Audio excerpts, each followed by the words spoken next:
रक्तांबरा प्रणतमौलिमणिप्रभाणां मुक्तोदकं दलितपापतमोवितानं सम्यक् प्रणम्य जिनपादयुगं युगादा बालं वनं भवजले पतितां जनानां बालं वनं भवजले पतितां जनानां यः संस्तुतः सकलवाङ्मयतत्त्वबोधात् दुद्भूतबुद्धिपटुभिः सुरलोकनाथैः स्तोत्रैः जगत्प्रियचित्तहरैरुदारैः स्तोषे किलाहमपि तं प्रथमं जिनेन्द्रं स्तोषे किलाहमपि तं प्रथमं जिनेन्द्रम् बुद्ध्या विनापि विबुधार्चिदपादपीठ स्तोतुं समोद्धतमतिर्गविगतिपोऽहं बालं विहाय जलसञ्चितमिन्दुबिम्ब मन्याकैक्षति जनः सहसा गृहीतुं मन्याकैक्षति जनः सहसा गृहीतुम् वक्तुं गुणान् गुणसमुद्रशशाङ्ककान्तान् कस्ते क्षमासुरगुरुप्रतिमोऽपि बुद्ध्या कल्पान्तिकालपवनोद्धतनक्रचक्रं को वा तरितुमलमम्बुनिधिम्भुजाभ्यां को वा तरितुमलमम्बुनिधिम्भुजाभ्याम् सोऽहं तथापि तव भक्तिवशान्मुनीश कर्तुं स्तमं विगतशक्तिरपि प्रवीत्य प्रीत्यात्मवीर्यमविचार्य मृगीन्द्रं नाभेति किं निजशिशोपलिपालनार्थं नाभेति किं निजशिशोपलिपालनार्थम् अल्पश्रुतं श्रुतवतां परिहासधाम त्वद्भक्तिरेव मुखरीकुरुते बलात्मान् यत्कोकिलः किल मधौ मधुरं विरौति ताच्चाम्रचारुकलिकानिकरैकहेतु तच्चाम्रचारुकलिकानिकरैकहेतु त्वत्सन्तवेन भवसन्ततिसन्निबद्धं पापं क्षणाक्षणमुपैति शरीरभाजाम् आक्रान्ते लोकमलिनीलमशेषमाशु सूर्यांशुभिन्नमिव शार्वरमन्धकारं सूर्यांशुभिन्नमिव शार्वरमन्धकारम्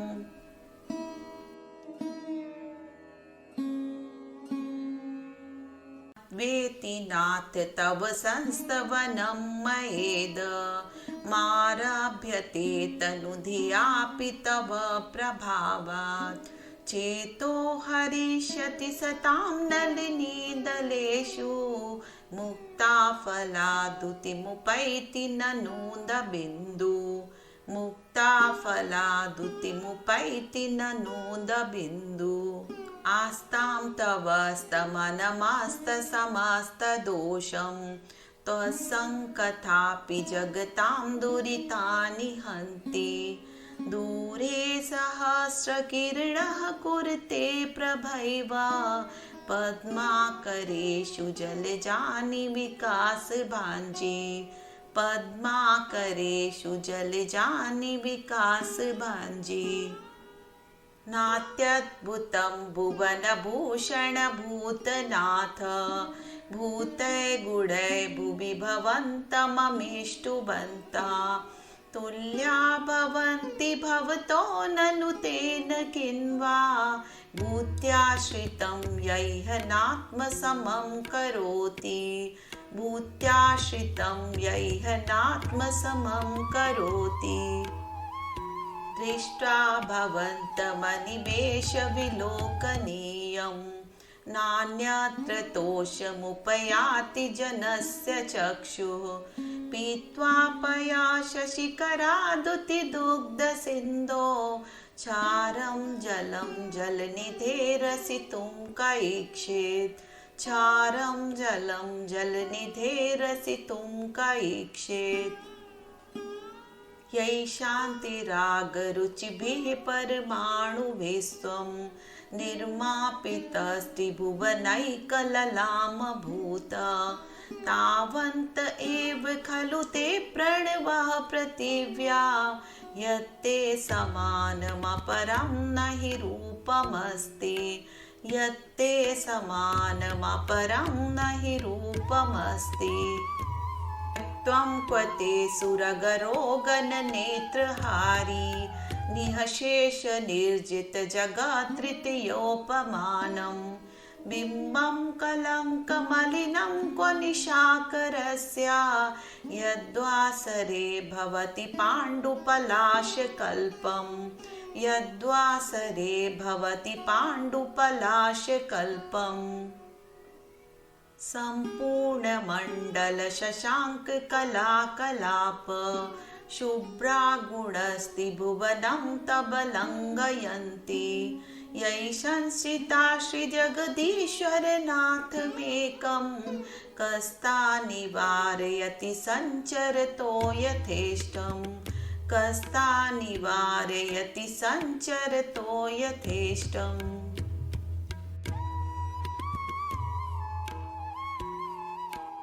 चित्रं किमत्र यति ते त्रिदशाङ्गनाभिर्नीतं मनागपि मनो न विकारमार्गं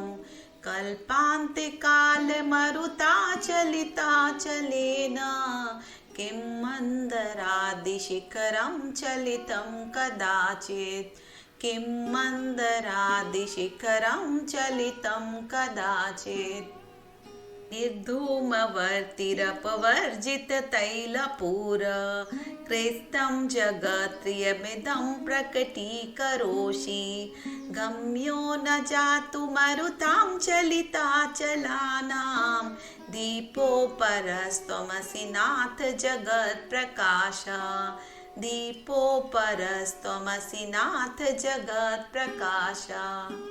नास्तं कदाचिदुपयासि न राहुगम्य स्पष्टीकरोषि सहसा युगपज्जगन्ति नाभ्योधरोधर निरुद्ध महाप्रभावा सूर्यातिशाहि महिमासि मुनीन्द्रलोके सूर्यातिशाहि महिमासि मुनीन्द्रलोके नित्योदयं दलितमोहमहान्धकारं गम्यं न राहुबदनस्य न वारिदानां विभ्राजते तव मुखब्जमनल्पकान्ति विद्योतयज्जगत्पूर्वशशाङ्कबिम्बं विद्योतयज्जगत्पूर्वशशाङ्कबिम्बम् किं शर्वरीषु शशिना हि विवसुता वा युष्मन्मुखेन्दुदलितेषु तमः सुनाथ निष्पन्नशालिवनशालिनि जीवलोके कार्यं कियज्जलधरे जलभारनम्रे कार्यं कियज्जलधरे जलभारनम्रे ज्ञानं यथा त्वयि विभाति कृतावकाशं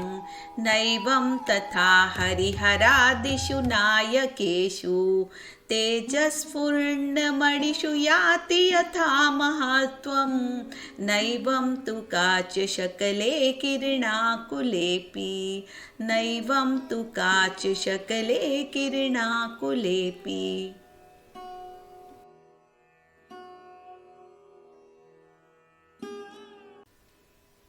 मन्ये वरं हरिहरादय एव दृष्टा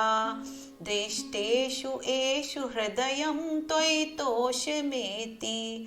किं वीक्षतेन भवता भुवि येन नान्यः कश्चिन्मनोहरति नाथ भवान्तरेऽपि कश्चिन्मनोहरति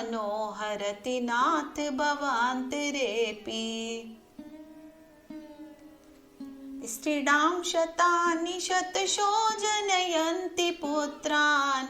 नान्यासुतं तदुपपं जननी प्रसूता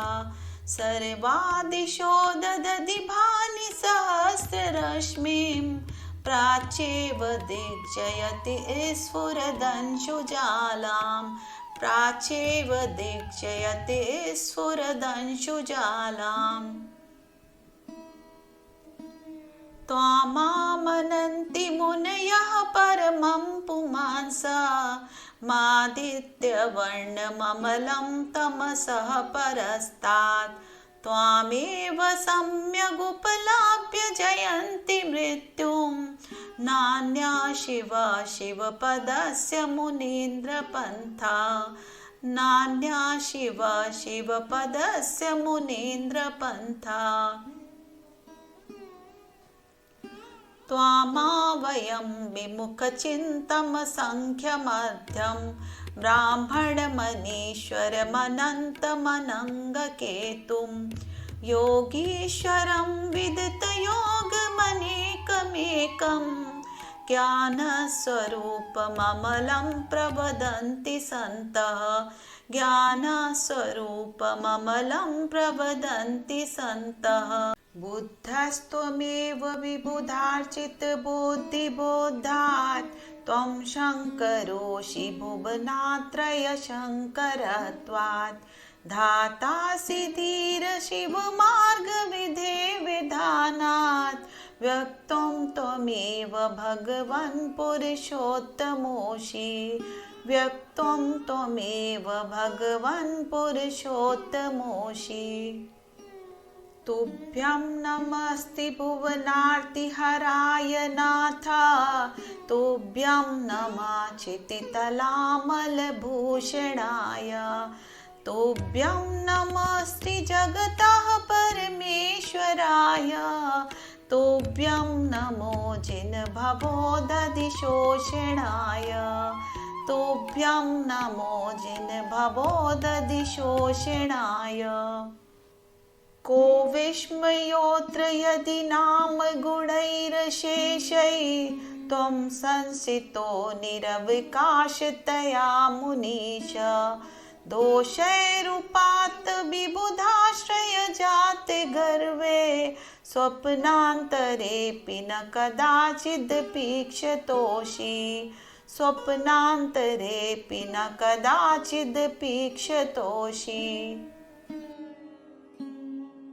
चैरशोकतरुसञ्चितमन्मयूखा मा भाति रूपममलं भवतो नितान्तं स्पष्टोल्लसल्किरणमस्ततमोवितानं बिम्बं रवेरिव पयोधर पार्श्ववर्ती बिम्बं रवेरिव पयोधर पार्श्ववर्ती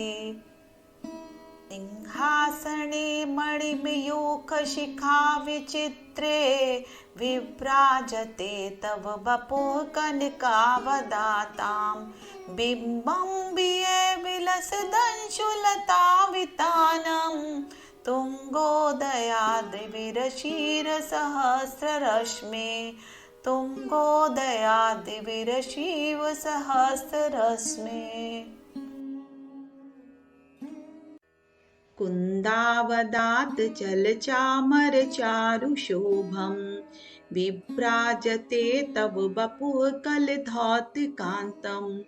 उद्धश्य शाङ्कशुचिनिर्झरवारिधारा मुच्चैस्तटं सुरगिरेरिव शान्तिकौभं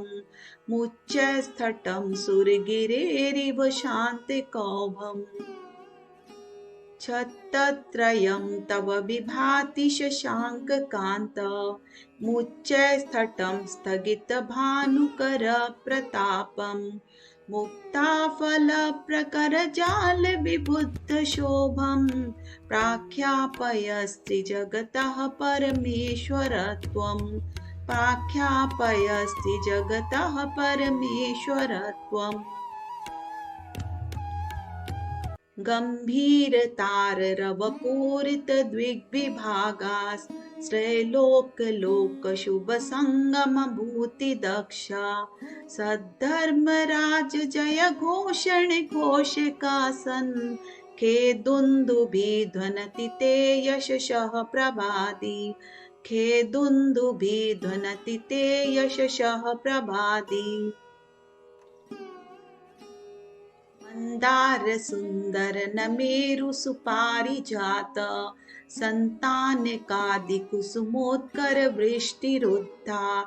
गंधोद बिंदु शुभ मंद मरुत्प्रपाता दिव्या दिव पतति ते वचसां ततिर्वा दिव्या दिव पतति ते वचसां ततिर्वा शुभत् प्रलाबलय भूरि विभाविभोत्से लोकात्रये च्युतिमतां च्युतिमाक्षिपान्ति प्रोद्धद्दिवाकर निरन्तर भूरि संख्या दीप्त्या जयत्मपि निशामति सौम्य सौम्यम् दीप्त्या जयामति निशामति सौम्य सौम्यम् स्वर्गामपर्गगम मार्ग विमार्गणेष्ठ सद्धर्म तत्व कठिनैकपटुस्त्रिलोक्या